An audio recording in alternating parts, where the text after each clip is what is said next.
உங்கள் வாழ்க்கையில் எந்த வாக்குத்தத்தை நிறைவேறலானோ ஆண்டவர் எனக்கு கொடுத்த வாக்குத்தத்தை கர்த்தர் நடத்துவார். ஒரு நாள் சொல்லுங்க, ஆண்டவரே என் குடும்பத்தை உம்முடைய சமூகத்துக்கு நேராக நடத்தும் ஆண்டவரே, உம்முடைய பிரசன்னத்துக்கு நேராக நடத்தும் ஆண்டவரே, ஆலயத்துக்கு நேராக நடத்தும் ஆண்டவரே. பைபிள் சொல்லுது, அதிகாலையில் கர்த்தரை தேடுகிறவர்கள், அதிகாலையில் விழித்திருக்கிறவர்கள் தான் பாக்கியவான்கள்.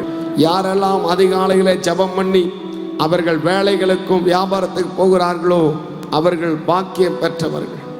ஆவியானவர் நம்மை நடத்துவது பரம கானானை சொந்தமாக்குவதற்கு, பரிசுத்த வாழ்வை அனுபவிப்பதற்கு, ஆண்டவரை போல மாறுவதற்கு.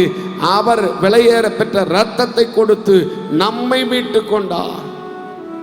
புதிய ஏற்பாட்டிலே அகில உலகத்துக்கும் இயேசுவின் இரத்தம் மட்டுமே மாபெரும் பாதுகாப்பாக இருக்கிறது.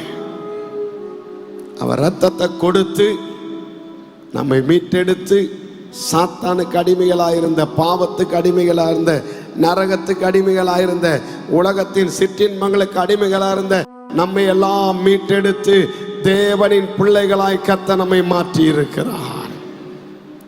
ஒரு நன்மை குறைந்து போகாது.